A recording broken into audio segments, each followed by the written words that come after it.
반갑습니다. 글쓰기 기초 권호수입니다. 2021학년도 2학기 7주차 2차시 강의입니다. 본격적으로 설득적 글쓰기 실습에 임하기에 앞서 보고서의 형식과 연구 윤리에 대해 짚고 넘어가겠습니다. 교재 제10강 대학 보고서의 형식과 대학생들의 연구 윤리입니다. 대학에서 글을 쓴다는 것은 뭘까요? 아마 여러분들이 대학 생활을 하며 글을 쓴다는 것은 대부분이 리포트로 불리는 보고서일 것입니다. 이 보고서의 형식을 먼저 살펴보겠습니다. 대학 보고서는 일반적 형식의 논문 형식에 준해서 체계성을 갖춥니다. 보통 표지, 차례, 본문, 참고문헌의 형식을 가지고 있습니다. 순서대로 살펴볼게요. 표지는 보고서의 기본적인 정보를 알려주는 역할을 합니다. 보고서의 제목, 과목명과 담당 교수, 제출자 정보, 제출일 등이 기재되어야 합니다. 이 표지는 보고서 관련 정보 전달 기능이 중심이기 때문에 불필요한 장식, 문구는 피하는 것이 좋습니다. 목차는 보고서가 완성된 후 최종적으로 확정된 보고서 순서를 목록화한 것입니다. 장, 절, 항을 포함한 본문 순서, 참고문헌, 도표, 그림, 부록의 순서로 작성한 후 각각에 해당되는 쪽수를 기입하면 되겠습니다. 보고서 분량이 많지 않은 경우에는 표지와 목차를 함께 작성해도 됩니다. 본문은 3단 구성이 일반적이라고 이야기했죠. 이 3단 구성을 바탕으로 연구 방법이나 분야에 따라 구성 양식을 달리할 수 있겠습니다. 본문을 작성할 때는 장, 절, 항으로 나누어 논리성, 통일성, 균형성을 갖추어야 하고요. 장, 절, 항 구분을 위해 글자 크기와 모양을 다르게 하는 것이 좋겠습니다. 참고 문헌은 본문에서 참고했던 자료들의 서지 정보를 참고 문헌 작성 방법에 따라 정리한 것인데요. 결론부 뒤에 목록화해서 정리하면 되겠습니다. 다음으로 글쓰기 연구 윤리에 대해 살펴볼 텐데요. 제가 설득적 글쓰기 평가를 하며 가장 예민하게 점검하는 부분입니다. 글쓰기 윤리, 연구 윤리를 지키지 않은 글은 아무리 잘 쓴 글이라 하더라도 좋은 평가를 받기 힘듭니다. 가장 중요한 위반 항목이 바로 표절인데요. 이 표절은 지적재산권 문제와 경제적, 법적 문제를 안고 있을 뿐만 아니라 윤리적 문제 역시 내포하고 있기에 각별히 유의해야겠습니다. 글쓰기 부정행위 유형입니다. 자기 표절을 포함한 표절행위, 허위로 만들어내는 위조, 임의로 자료를 변형, 삭제하는 등 연구 내용 결과를 왜곡하는 변조, 부당한 저자 표시, 해피캠퍼스 등을 통한 과제물 구매 및 판매 등 이와 같은 부정행위는 지양해야겠습니다. 다음으로는 주석과 인용, 참고문헌 작성법에 대해 알아보겠습니다. 먼저 주석입니다. 주석은 낱말이나 문장의 뜻을 쉽게 풀이해야 한다는 뜻으로 보충해서 부연 설명하는 것입니다. 본문 전개를 방해할 우려가 있는 내용들을 별도로 삽입하는데요. 일반적으로 주석은 인용 자료의 출처를 작성할 때 사용합니다.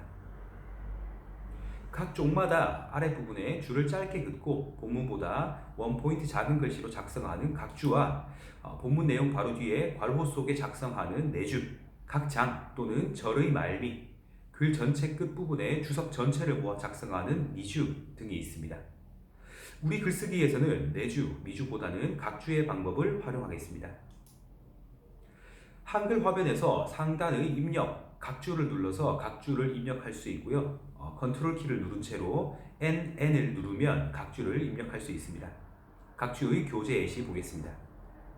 인용한 자료의 서지 정보, 부연 설명을 위해 각주를 활용한 모습을 볼 수 있습니다. 다음으로 서지 정보입니다. 서지 정보란 인용하고 참고한 자료의 출처 정보를 표시하는 것인데요. 단행본이냐, 논문이냐, 신문 기사냐, 인터넷 기사냐에 따라 표시 내용이 달라지므로 스마트 LMS 강의 자료 게시판에 탑재해 놓은 서지 정보 작성법을 확인해 주세요. 주요 기호들은 꺽쇠와 겹꺽쇠, 낫표와 겹낫표 등이 활용되고요. 한글에서 컨트롤 키를 누른 채 F10번 키를 누르면 기호 입력창이 나타납니다. 다음으로 인용입니다. 인용은 자신의 글쓰기에 타인의 결과물이 필요한 경우 타인의 글을 사용하는 것인데요. 꼭 출처 표시를 해야겠죠. 각주를 달아서 출처를 표시해야겠습니다. 인용의 방법으로는 직접 인용, 간접 인용이 있습니다. 직접 인용의 경우 원문 내용을 토시 하나 바꾸지 않고 표현 그대로 인용하는 것인데요. 세 줄 이하의 인용문의 경우 큰 따옴표 속에 인용해서 인용된 내용 말미에 주석을 달아 서지 정보를 작성하면 되겠습니다. 세 줄 이상의 인용문은 인용 내용 앞뒤로 한 줄씩 띄워서 인용하고 마찬가지로 말미에 주석을 달아 서지 정보를 작성하면 되겠습니다.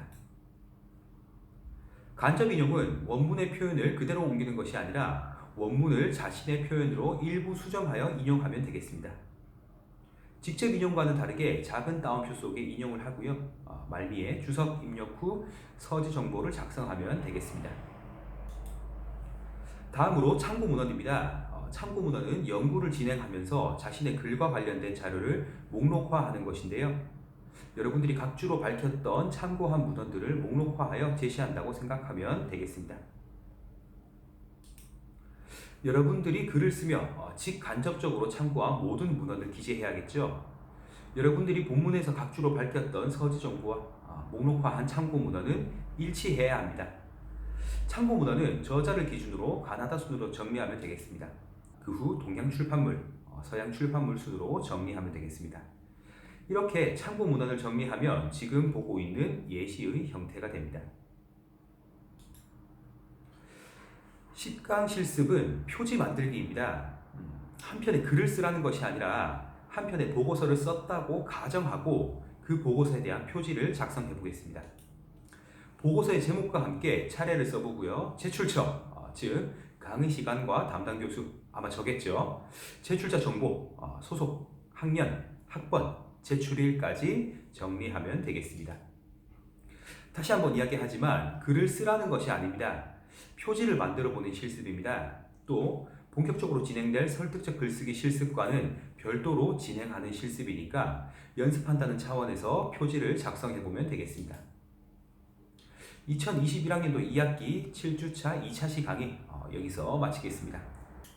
이어서 삼행시 이벤트 당첨자를 발표합니다. 3위 오모 학생의 응모작입니다.